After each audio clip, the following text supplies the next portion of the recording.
Hello, and welcome to Voice the SASHA podcast, your go to podcast for all things posh. This is your host Shweta Bhatt, and we continue our discussion on the analysis of evidence and the inquiry process in this part 2 of my conversation with Sreevidya Varma. Let's listen. Now, when you said leading questions without leading, what is an example of leading or asking a leading question? It's the way we frame questions. Okay. The way the investigator puts questions gets responses. Okay. How often do you have headache? If I ask that question, it will deliver a certain answer. That means it is assuming that you have headaches often. Yeah. Leading questions basically are you are kind of giving the answer you want by the way you ask questions. But the other kind of instances are kind of giving the impression that you already made your assessment, you're just validating it. Okay. So what was the need for you to work so late? Yes. So that kind of puts them in a, it's kind of a biased question, I would say. Okay. That gives a lot of clarity. And I think it is quite hard for us to, because all of us have biases and all of us have probably asked leading questions in our career. Yeah. But it's a worthwhile thing to notice and be aware and learn. So my recommendation would be to withhold judgment and do a self-audit often during the process of inquiry as well. Educate fellow IC members that they also need to be very much aware of what type of questions they ask and their own biases. It can be, for an external member you have it at the easy end. For the workplace members, employee members, they have to possibly interact with the complainants, respondents, witnesses, and there is already a lot of years of working together, partying together perhaps. So there could be a lot of biases which are already there. So in such cases, it is up to the external member to constantly pick out and remind IC members as to where their biases come in display. True. And where they are asking leading questions. Because our job is to do fact finding.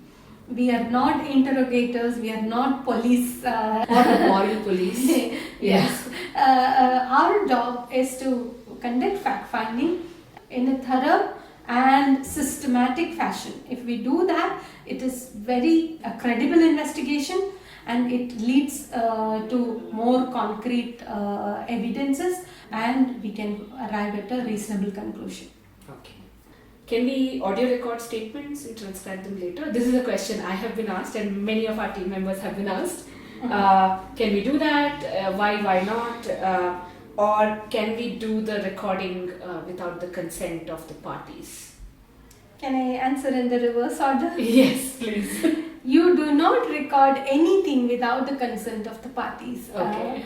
Absolutely no. You take consent from the participants before making recordings. That includes other IC members as well. Okay. You take consent not just from the participant, witness, but also from the IC members. Okay. But can we do it? Like, is it allowed in the provisions of the law, for example? With consent, it is possible. However, I would be hesitant to do that. One, it is very cumbersome to transcribe it and then to preserve it as evidence for the next 8 years is what we identify. But if a case goes into appeal after or a fresh case is lodged based on this particular concern, we are obliged to produce the evidence.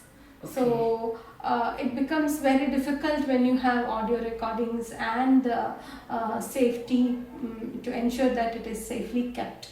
It is a difficult thing to manage from a From a very logistical point of view, Correct. it can get cumbersome. Yeah, it can get cumbersome. Do all IC members have to be there for every meeting of the inquiry? Why can't a few of them maybe?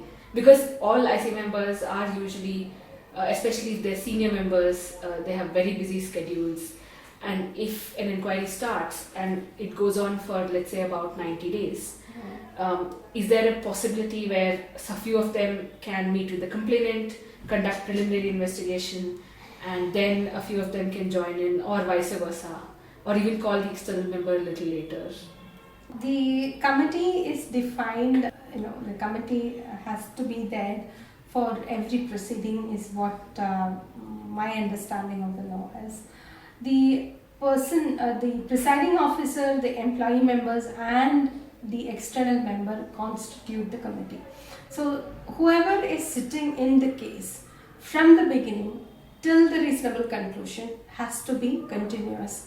And this is established by the case, Jaya Kodate case, that the same members must sit through the proceedings. You are conducting the inquiry with a quorum. That is also sufficient. However, if you do not have an external member, I would see the possibility of being questioned as to where is the neutrality of the committee. Yes. So the external member brings in that neutral perspective, and I think being hearing cases with the quorum along with the external member is mandatory. Why is the inquiry process so intimidating? This is especially true of new IC members or IC members who have not had that much experience handling inquiries, new external members, or employees or HR looking in the process.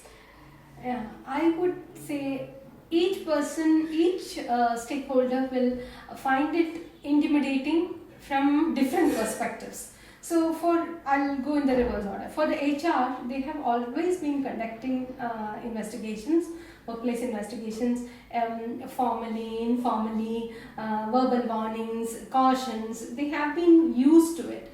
But they would find this intimidating because of the process it is involved, because of the paperwork that is involved.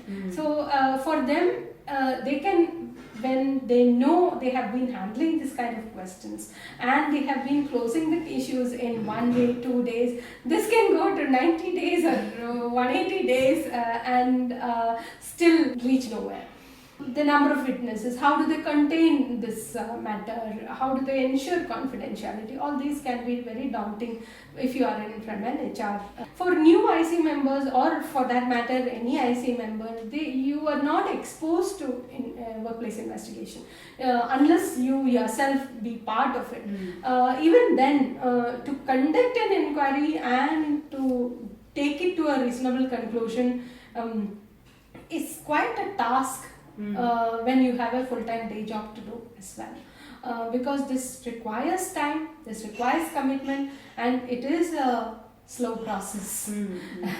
And it is not, especially in IT sector, people would find that it's too much of work. Why can't we do it all digitally, where you have to do paperwork and to get signatures, go back and forth and come cross-examination. They would find it really cumbersome. For external members, it can be difficult in ways where they are working with different teams, different work cultures, certain set of IC having a set process, whereas a certain set of IC having no idea where to begin or how to take it forward.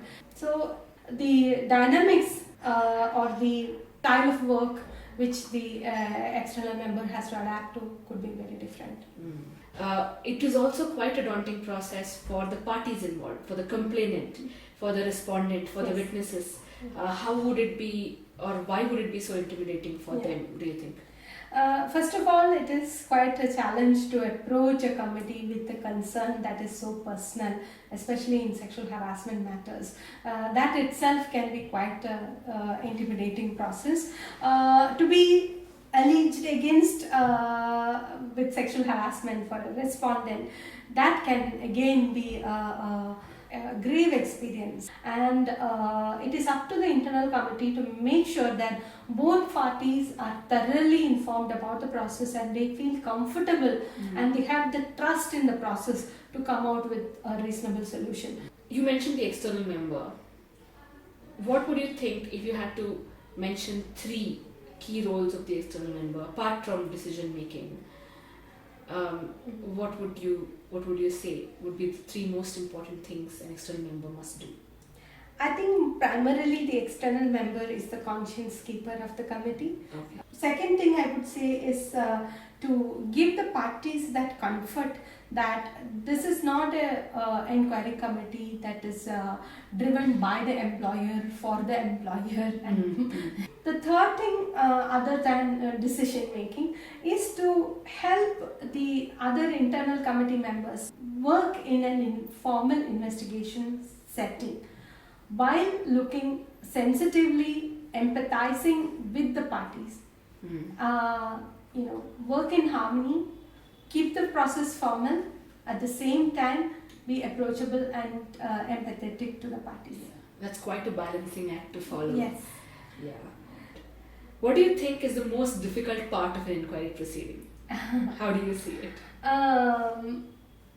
I find assessing penalty as the most difficult part. So once you've come to the findings, yes, we have to recommend penalties. That is when. That is when. So the law says the penalty has to be proportional to the gravity of the offence, and what made the person commit a certain act, and what impact it caused. The act per se must be quite minor, but the impact caused could be quite grave, and the repercussions could be or the career impact could be quite great. It can different people might have different experiences with the same kind of behavior. So I feel to assess the gravity of offence is difficult, and to recommend a proportionate penalty is also quite a challenge. What is your the most interesting case of PSH that you have come across in your career?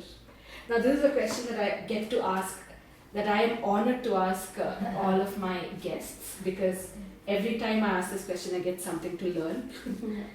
So, what is the most interesting case or instance of a case that you have come across, if you can share? All the cases I have investigated are pouring into my head now. Okay, it's hard to pick. It's hard to pick. But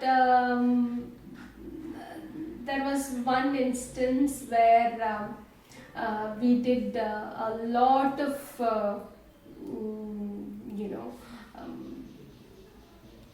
lot of training and, education of the IC members, and I finally got one IC member as a respondent.